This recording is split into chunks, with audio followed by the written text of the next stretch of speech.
Hi, and welcome to some more Mindrolling with two Mindrollers. Myself, David Silver, and Raghu Marcus. Okay, so where do you want to Okay, I have an idea. I got a jumping point. good.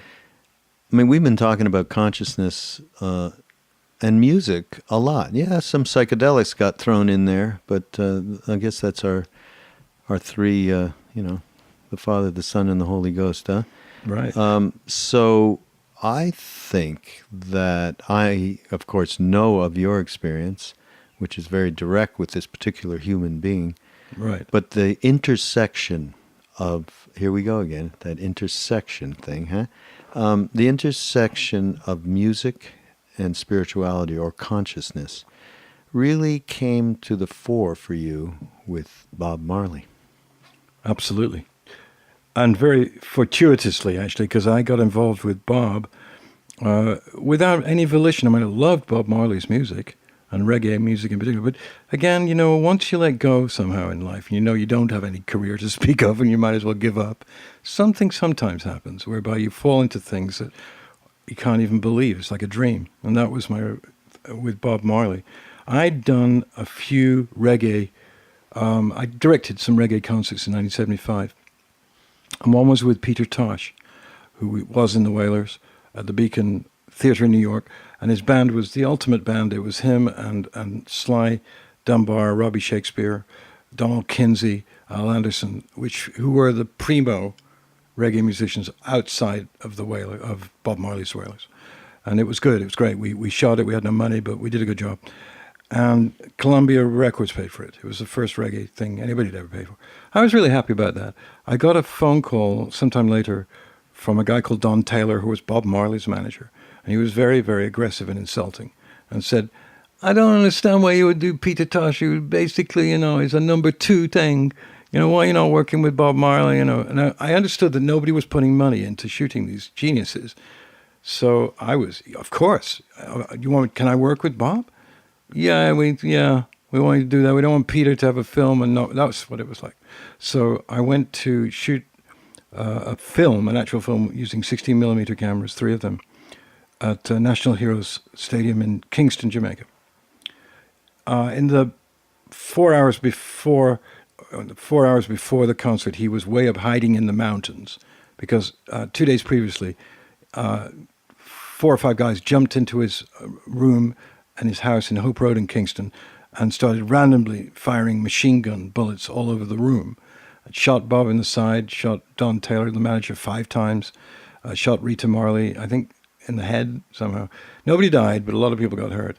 And it was some kind of horrible feud thing involving... Yeah, I remember. So there was all this drama. I was there when this was going on. The first time I shot Bob then was in that concert he decided to do after being shot. First thing he did when he came on stage was show people the stitches in the side where the bullet had come. I was petrified of the whole thing. It was really scary. There was something going on whereby Bob was a target, and therefore I was. But we managed to shoot it was called the Smile Jamaica Reconciliation Concert. Remember? It was just before an election in December of 76. And basically, in those days, and it's not that different now, Jamaican elections were a mixture of voting and shooting. There were enforcers who used to go down certain streets and make people vote for one of the two parties, JLP or PNP. Bob's idea was to have a reconciliation, one love concert, so that nobody would get hurt and everything. And nobody did get hurt except him and his band. And that was the first time I worked with him, and we did about 20 songs on stage. After a while, and this goes to show how amazing the radiance of a spiritual experience is, I was scared when I got on the stage. It was frightening. There were 80,000 people in the audience. There were hardly any lights because he didn't want light on him.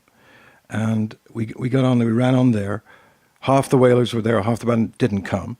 A band called Third World backed him up, and there were 100 to 200 soldiers on the stage behind him, and we had to run on. And as we were running on, Bob, who was very conscious of everything when you were working with him, turned to me and said, "Get your cameras close to me." And I thanked him and said, "Oh, thank you, Bob, for that." And he went, "Oh, man, not such a big thing, but if anybody shoot me, they'd probably shoot you too." That was his sense of humor. But we went on, we shot it, and it was great. I worked with him many times since between 76 and 1980, when the last interview we did, before he got really ill. More to the point, he was a truly spiritual gentleman. If anybody ever talked to him of him as being a star, he would admit to being a musician, but all he would say was that he was a messenger of God, or a Jah, one of many, and that he felt a real responsibility to espouse love and togetherness and unity in Jamaica, which was a fractured country, full of tribal war, of one kind or another. So he was very committed to that. He liked having money. He had a BMW at the time, which everybody laughed at because it was Bob Marley and the Wailers. That's why he got a BMW. And he was very successful, made some money. But his main mission in life was to use this reggae music to unify and to stop racism. The Rastas were the least racist people I've ever met. Had absolutely nothing, no anger in them about their British white oppressors. I had anger about it, but they just didn't know it was. And later, when Mandela did the reconciliation in South Africa, Bob was really involved in the Zimbabwe liberation. When Rhodesia became Zimbabwe, Bob Marley and Prince Charles shook hands at the ceremony to release Rhodesia from British rule. So Bob had tremendous sway in Africa at that time, and here too. And even now, I can't believe I worked with him and knew him quite well. It was a beautiful thing. Well, I've never seen anything as beautiful as that recording of him playing the Nashville guitar, doing Redemption Song over and over and over again. And each time it was more present and more visceral. Boy. We did it 9 times. But coming in from the cold, we did 10 times. So we did 19 separate versions of 2 songs in a hotel room when he was really ill. And each time he would ask me and the other Rastas, is that all right? And everybody immediately would say, yeah, it's great, Bob, it's great. And he'd go, no, not good enough. And do it again. And this was when he was ill in a hotel room, for goodness sake. It wasn't even recording. He is a perfectionist because he believed that he should show ultimate respect to his Lord and Creator by never doing something shoddy, as he put it, or shabby, as he put it too. So his recordings were, if you listen to them now, they're astounding. They're perfect. And yet they still have, some spontaneity. Oh, we could go on for 10 hours about Bob. It changed my life in many ways. Yeah. Well, no, that's a great example of that. Bob was also a rascal. I've heard stories of him going, when they didn't play his record when he first started out, he went with a gun over to the studio and say, play the record. So he was a lot of things. But certainly, I'll tell you, even my own experience, which is laughable next to this in terms of, but except it ended up in the same place of getting the same thing from inside his guts and into mine. And I had spent a number of years in a spiritual scene around that time that we weren't getting high. We were being good yogis. Then Bob came to town, and we said, "Oh God, we just got to go down to the garden. We got to see him." But who could go see Bob Marley straight? You can't do it. Impossible. It's just a terrible thought. And I happen to know somebody who had this incredible Thai weed, Thai sticks. Remember that? They were the most powerful things. Yes. You had to be careful not to be walking, never mind driving. Yeah. Meanwhile, Bob had gotten some from them. I heard from a friend as well. Yeah. So he had it. We had it. And one of us was going to drive. Actually, my wife at the time. She said, "I'll drive," and she said, "And I'll make you the cake. I'll make you brownies," because you don't want to be, you want to not smoking and shit. You haven't smoked in ages, so eat it, Oh, very good. She took the buds instead of just crushing the leaves, which is what you do, the lesser part because it's so powerful. Yeah. She took the actual buds, crushed them up, and put a lot of them in this cake. And we all decided, this is very good stuff. This tasted so good. And on the drive down there, we all had a couple of pieces each. And there was, a couple of carloads of people. It was like, a dozen people that were sitting together at this concert who all had not smoked in at least a couple of years, right? Or something, right? So, By the time Bob came on and there was an opening act, The Commodores, I think, wasn't it? no, it was a guy who used to fingerpick a guitar player, incredible that he could play with both hands. He was fingerpicking with one hand. Anyhow, it was incredible. Try and remember this. Yeah. Okay. By the time Bob got up and started singing, right, we had people puking in the aisle. Oh my goodness. People couldn't stand up. My guy, who was a friend who was sitting right next to me, looked up at me and said, "When's this going to end?" It was a total acid trip. I mean, because the stuff was so powerful. Yeah. And Bob was just more into it and more into it. I was like part of his molecules and the I3 behind him and the whole pulsing. It was just pulsing. The whole garden was pulsing, and I mean, in and out, one breath in, one breath out, the whole thing. I mean, he was an absolute shaman, and he connected with every last person in this thing. The only problem we had was that when the song started crescendoing, everybody would stand up, and we couldn't move. The guy, me and my friend next to me, we would hold on to each other and sort of pull each other up. It's insane. And that was I think, the only time that I saw Marley was that night at Madison Square Garden. I have another one which is directly connected to that. One time, for some reason, Bob wanted to open an office in New York separately for Tough Gong Records, which is his own record company, apart from Island. He was on Island Records, but he had his own record company. And it's boring to go into it, but for some reason, I was the person that was representing who would share the office with him. It was going to be Danny Goldberg, myself, and Bob Marley. And we found an office in the Empire State Building, because that was the only building he'd heard of. So that was good. And then I went, it was cheap too. And then I went to Jamaica with Earl, my friend, to meet with him.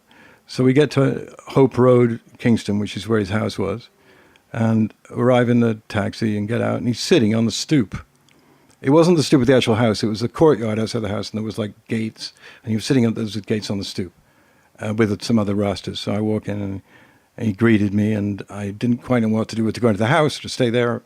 I stayed there, and he said, "Sit down." And he said, well, he got off the plane.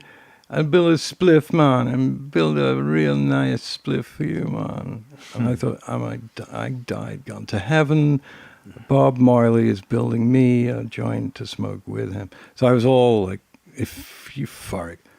Then he started making this thing, and someone brought him the herb, and it was like a full ounce, it looked to me. It would last me like 6 weeks. And he literally took it and crushed it in his hand and made at least half of it was in this one Swiss, which was shaped like a pyramid, like a little hole at one end and a big, vast trumpet other. It was surreal. And then he gave it to me, and I lit it, and it was like lighting a cigar. There was this huge red glow came out of it. And I took one puff, and then I don't remember anything after that. It was like that. It was like acid. The environment, Bob Marley, this far. And then I stopped smoking it. And then he says to me, "Come on, man. This good herb, smoke it, man. Smoke the whole thing, man." And I said, "Bob, I can hardly speak, really. I don't have any words coming out. Come on, man, you'll transcend that, And I did. I smoked it with him. And then I was like you. I was unable to walk and was, paralyzed and couldn't speak for a few hours. Right. But I was with him. That was worth it. I mean, that just made me, it's the most, no, he wasn't a guru. He was a shaman, as you put it. He sang and acted. Had power. Yeah, but it was all about lovingness. It wasn't about destruction or let's go fight the white guys and everything. No, songs like Exodus were very strong, and as he put it, African liberation was totally important to him. I remember at one point in the concert when I was really out of it, after you start going off the other side, coming down a little bit, a little, marijuana certainly does that. You get a little bit of duality and paranoia going on. So he was at that point when he was going down, he started singing, "Is this love? Is this love? Is this love?" And I'm thinking to myself, oh shit, I don't know anymore. I don't know if it's love or just or Confusion. It's Hendrix. we're talking about the middle of the 70s, really, and something that occurs to me is that the reggae music was really a very high form of music. It wasn't all like that. Some of it was rude boy stuff and about murder. I shot the sheriff, for instance. Doesn't sound too Satvik, really. But it's interesting for me to realize that concurrently with reggae music was the punk revolution and disco. Because by 1978 or something, disco was the big music, and it was the exact opposite contradiction of any kind of evolution music of the 60s. It was just anathema to all of us. I'm sure with you. I just couldn't believe it. I thought, okay, I might as well give up. But reggae music was rolling along at the same time. And a lot of college students, a lot of Caucasian people got into it. And it's still now, up to this day, a genre of great popularity in America and in Europe and everything. It stayed. It never went to the heights like the Beatles or something. On the other hand, it stayed, On the other hand, Yeah. there's Bob Marley. Yeah. And then there's everyone else. Yeah, to some extent. Although there were a lot of in a great general singers. way, There were some great geniuses. Absolutely. Bunny Wailer, and Absolutely. Gregory Isaacs, Burning Spear. But they weren't Bob. Bob was the one. It's just incredible how much Yeah. cut above everybody that he was. So, Yeah. But you know what I must say? Yep. He was, I've heard so many stories about the way, and this is not supposed to be in any way a comparison, obviously, when Maharaji was the least displaying of gurus and meretricious. There was nothing there. He never wanted to push himself or you to push. He didn't need any or was not interested. In a weird kind of way, Bob was like that. He didn't care about whether his record sold. He didn't like to have money. He didn't like to talk about himself, and he didn't think he was anything. He thought he was a good musical arranger. But his real sense of self was that of being just a channel for the better, higher thoughts, for Jah, as he put it, one love, Jah love.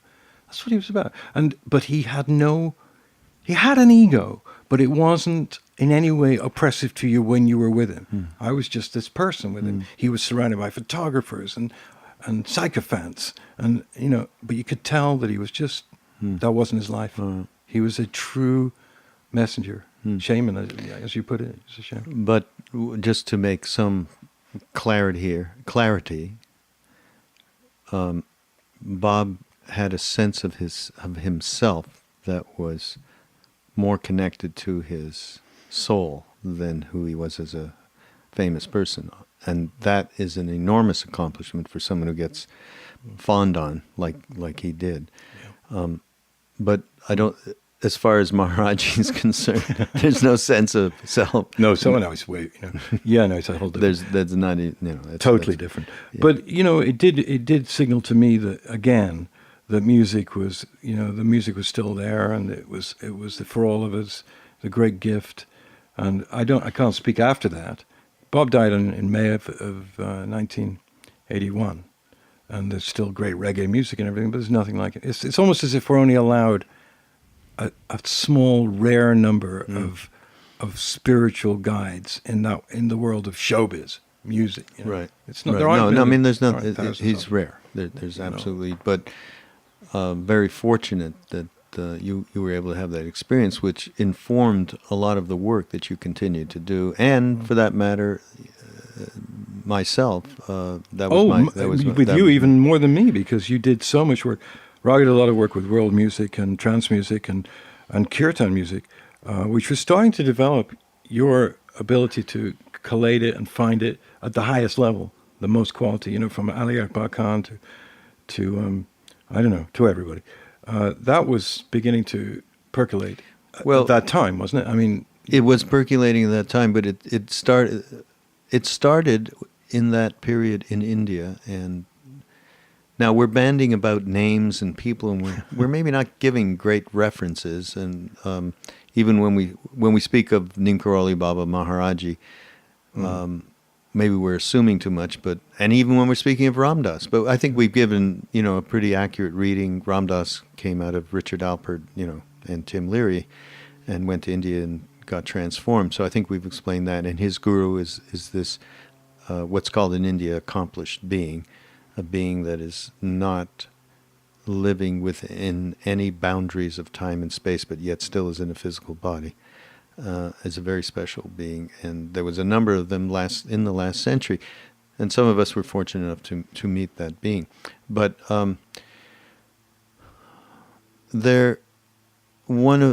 again, this is my trip, sort of. Music meant so much to me from the days of Dylan when I was in my teens, through the whole psychedelic movement, through rock and roll, through being involved in the radio business. But what started to change for me is that in India, and I guess the genesis of it, one day we were hanging out with Neem Karoli Baba, with Maharaji, and some of these Hare Krishna guys came with drum and instruments, and they were doing some Hare Krishna, and as soon as they left, Maharaji turns to Krishnadas and pulls some money out from under his blanket, right? Says, get out to the market now and get some instruments, get some drums. You got to do this now. It was like these people came, and now you get out there and do this thing. And basically, although it was a funny scene because it involved the Hare Krishna people, and he was jiving to some degree, right? The Westerners doing, all of that stuff. It was the genesis of Krishna Das being given the baton, shall we say, to learn what chanting really is and how it can be an incredible path, especially they say for everybody in this age. The repetition of the mantra using music is the easiest, or just the repetition of mantra, not even kirtan. But for the West, it is entirely something that is so beneficial because so easy, and we're so used to getting off, so to speak, on music. So he started it, and he was given, as I said, the baton to take it, and he got those instruments, and he started learning them, and then some others of us. Now, Jai Uttal, who was in our group, he already was a practiced, incredible Indian musician who was a student of Ali Akbar Khan's from that time, and came over with. So he had it from a different perspective, that he was an accomplished musician. In Krishnadas's case, although he had been a musician and played in bands and so on and so forth. The Jeff Cagle group was, I'm telling you, when he gave me that tape years ago of his Long Island band. Yeah, that was... it was a great band. Yeah, no. It wasn't as if it was I thought they were a pretty great band. There was a band that became famous that he was... Blue Oyster Cult. Yeah, Blue Oyster Cult, right. So that he was almost the lead singer, but he met Ram Dass. And but I think this band was much better than... Oh, yeah? Jeff Cagle group was a terrific band. So whatever it is, he came back with this thing, and other people, of course, Bhagwan Das is another one, and he learned that stuff predating. And then Jai, of course, started doing it as well. So...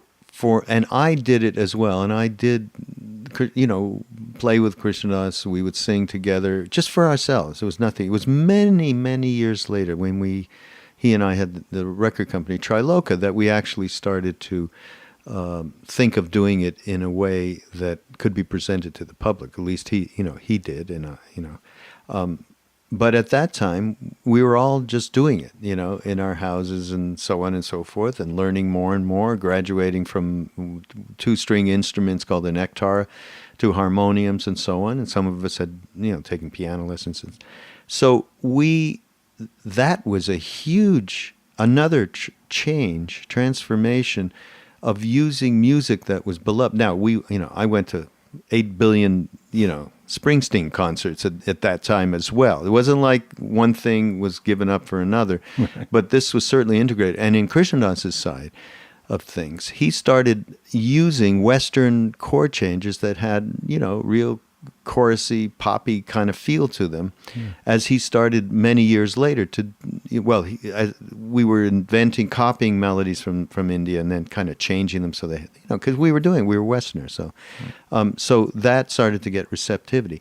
Now, fast forward to now, there is 8 billion people doing kirtan chanting in yoga centers throughout America and Europe, for that matter. And it is, I mean, it's a huge cottage industry. I mean, so that certainly became a marker, that we brought that out of India. Now, I heard Allen Ginsberg doing Hare Krishna. I went to the Hare Krishna temple. They were doing Hare Krishna. So it wasn't like we didn't bring it. But certainly, when you talk about Bhagavan Das, Jai Uttal, and Krishna Das, from that group, they are people that were entirely important in spreading that when the whole yoga movement started in the 90s in the United States, especially. So, but from that point in the 70s, that started to get integrated, and that practice has become entirely important in America. I mean, in some ways it's, well, you know me, I may look askance a little bit on the New Age part of it. This is to say the least. Yeah. Well, we won't go into that. No, because we won't be negative. No, but I could be, though. I mean, some of it could be fun. But in truth, there's still, as I'll tell you a story, actually. Yeah. A friend of mine, I was in India. We were with Maharaji. We were driving in a rickshaw, going to a bank to get some money. And we passed those huge Bollywood theater. We passed the theater. And it was a movie at the time that was playing. It's hard for me to remember the title. But basically, it had a song that went, Dam-mara dam, Hare Krishna, Hare Ram. And basically, and then it was about Dam-mara dam means light up your hash pipe, basically. And and so kids outside the theater would see a Westerner and they'd always jive us, and they'd make the sign of smoking a chillum or something, right? And I was with this guy and I said, Jesus, get these punks out of here. God damn. I was like that. And he said, what, are you crazy? It's Mahamantra. It doesn't matter. And so I always think of that when I think of all these people that are doing what I would call New Agey kind of kirtan. But, they're expressing it in the way that's important to them.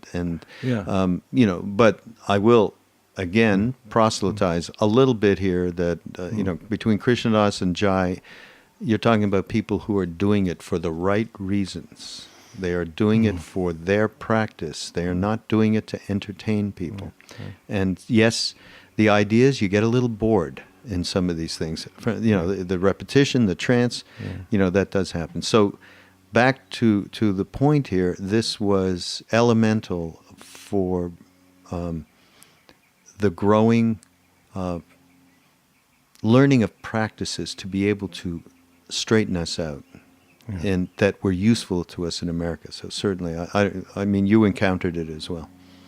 I did. I mean, I was always from the start, because we started doing call and response kirtan with Hilda, my teacher, in 1970s, early 70s. And I'd never done it before. And it was hard for me to get into because it had a bit of for me, it was sort of like being at a Girl Guides meeting or something at first. I was very disdainful about it. It's like, what am I doing? This is, like Sunday school. I soon, thank goodness, got over that and realized that it was a building experience. As we did more of it and got used to the words and the whole feeling, it started to have real power in our lives and made us all feel much more relaxed in those meetings and much more loving towards each other. And it was very fundamental in changing the kind of cynicisms and sort of selfish, remarks about this being good, this being bad. We knew early on in the kirtan world that this could only make us feel better. This could only lighten our load in some way because of it captures you, right? So I remember, before Krishna was doing it in a more traditional way, I suppose, because Hilda would do it like that. But when Katie started doing it, I knew it was just obvious to me that eventually a lot of people would be entranced by it. And it would do something that they wouldn't even know what it was doing. Because he says sometimes, doesn't he, that, it's just stay with it. Just stay with it, and it will be good. It will ameliorate you in some way that you may not even know till later. I know it happens to me all the time. go to a kirtan. Maybe I get bored. Maybe I'm not in a good mood. Maybe I'm irritable, distracted, whatever. But then on the way home or at home, I feel a different way. It just seeps into your bone marrow. And it's very simple. He sings, you respond. And eventually it becomes second nature. What other music is that interactive? It's that much of a service to the audience, apart from inspiring you. That's what Springsteen concert inspires you, and so on. But you're not in the band. You know, and you don't want to be in the band. There is a little call and response there with Springsteen, isn't it? And there is this, what does he do? I remember one time Krishna did a record, and Sting had sung on one of his records, right? If you remember, I remember. In the early days. Yeah, it's great. And, you know, they had some friendship, and I think Krishna sent him a copy of a record he was about to put out. Oh. And Sting was with a couple of people that were mutual friends between Krishnadas and Sting. So they reported to him what happened. He was playing the record, and after every song, he'd be laughing. He'd laugh. They're like, "What are you laughing at?" Yeah, he's like, "Hold on, I want to hear the whole thing." Gets to the end of the thing, says, "This is incredible. This sounds like my friend Bruce Springsteen." Oh. And it was more about the heart thing, you know, it was the heart reaching out and grabbing people. And that's really what this is all about. That's what the efficacy of is this music combined with these mantras that are elemental in just naturally doing what they do without you thinking about anything. There's nothing necessary to think, and then, you know, when you think as soon as you realize you're thinking, you're back to the mantra. So it's an incredible practice, but it's an incredible heart opener, and it does something. It absolutely does something. So hopefully, are we preaching? This is like No, but I mean, maybe I feel like I'm preaching. No, you're not. But you're not doing a promo for it. But it is worth it. You know. Well, I guess we're talking about stuff that right. we enjoy, you know. Yeah, I mean, that, no matter how many times help. I've sung Sri Ram Jai Ram, either with Krishnadas or any other Kirtan Wala, it's always fresh. I mean, you don't say, "Oh, he's singing that song again." You could have just 4 songs. I mean, Sharda, who does Kirtan, who I go to see, she basically only sings about 6 things. So you got 6. About that. And you can't wait to get to the one every time. It doesn't matter. It just somehow... It's very, very, very elevating every time, relaxing, elevating. But it's not like a soporific. It's not putting you in bliss or anything. It just, if you stay with it, throws away the distracting thoughts. They just go away. You know, as Ramdas says, I mean, you edge them away because of... That's a good thing. Edge. I like that. So there's not much to say after this. You know, it's like, what do you talk about after suggesting this? Well, no, I mean, I think, you know, what is, Mindrolling is, again, we keep trying to define what this represents to us. And I think that here's a good example, because when you are right within the chant, and it's just like nectar coming off your tongue every time that name is repeated. It encompasses open heart. It encompasses devotion, surrender, things that, of course, in the West we don't want to hear about, but we're going to talk about them because it's uncomfortable for everybody, and it was way uncomfortable for me. I mean, I can tell this lovely story. Maybe I'll just do it quickly because it refers to this. Yeah. I went to Swami Mukta. You talked about Swami Muktananda. I went there. I went to the ashram. I was meeting Ramdas. He was going to tell me where to go to meet Maharaji. So I go there, but he isn't there yet. But I get there, and you got to see the guru. I go to see Muktananda, and like I see everybody's bowing down and touching his feet. I'm like, what? I mean, I might have known that people do this, but it was my first time in India, and I don't get the feeling I want to do it. I don't want to, you know? It's that kind of thing. So but I do it. I feel weird and so on. And meanwhile, he's having me, you know, the place where I was assigned to sleep, because I'm going to be there for a few nights, is across the road on an empty lot. And I have my cot, and, you know, I think it's where people go to poop. I mean, honestly, it was really embarrassing and quite horrible. I Yeah. mean, I'm just, my first few months in India. So, and then go back the next day, more, oh God, what am I doing here? Then Ram Dass shows up and I go, what is this thing, this bowing down thing? I mean, what's it all about? He said, well, it's just the light inside you, honoring the light inside them. Simple. And if you have any stuff about it, it's good to be mindful and aware and just, process it. Again, I go back. I'm about to go up to see Maharaji. He finally lights up a little bit, Muktananda, and he says, okay, good, go to your, go. And actually, I felt like he kind of helped, speed my way up there. Anyhow, bottom line, I finally get to see Maharaji for the first time. He comes out a door. I'm sitting there. I mean, I just threw myself and flipped all over on the floor. Just went over. I wasn't thinking about anything. Yeah. It had nothing to do with that. So, we need to talk more about what that is. There's a lot of fear around that for many people. Listen, I know people who went through all of that and are now sort of backwards. Have lost that thing, which is it comes from your guts of just honoring who you really are, and that's really what it's about. Who is it said, following the Dharma, the spiritual path, is like walking on the edge of a sword? Somebody said this. Yeah. Do you know? But I don't know. I would have always thought that's not true, that the more you do it, the easier it gets. But that is not the way it goes. It is always a challenge, because you've got these old ancient tapes playing, and sometimes they come back, and so what am I doing here? What is this? It's crazy. But the more you do it, it's called practice, right? So to me, simple-mindedly, I've always said practice is practice. Yeah. It's like rehearsal. In order to play the violin, you have to rehearse. You can't just instantaneously play. And that's what I found, that if I drop my practice in some way, and I'm not any kind of exemplar, but I do try, and if I just stop doing certain things, meditating or whatever it is, for a protracted period of time, you have to sort of start again. It's harder. But you have to keep doing it, or it goes away, it fades. It's not going to go away. And you have to then do an extra amount of it to get it back. That's been my experience at any rate. The practice is practice. It's not, it's an evolution, And those early epiphanies that came through LSD and the music and whatever, they were good, but they didn't last. And so you had to learn to practice in order to... Yeah, what does Sharon say in one of these things?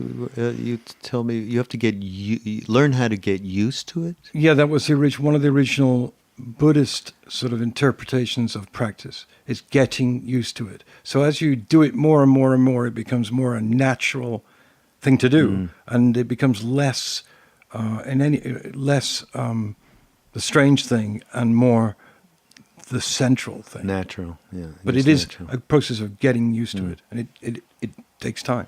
It's not, and Krishna Das says too all the time that we're so want things like instantaneously, and this is one thing you don't get instantaneously, or it doesn't stay. You can get something fantastic like we did with LSD and everything, but it doesn't stay, and nobody has ever contradicted that really. I mean, all this Harasskas thing and all these things that are going on now about various, that's great, and I'm all for it being done, the right way. But there's still no getting around the fact that we have all this within us. So why do we have to keep using something to get to it? Mm-hmm. Yeah. Well, that's a little bit of a lecture, and I apologize for that. Yes, that's absolutely lecturing, and so we're sorry that we've gotten into pontificating, lecturing, and otherwise it's terrible. Glorifying our past. No, go straight to Howard Stern on Sirius FM and clear yourself of that. We're going to try and do better as we go forward, but we are mind rolling.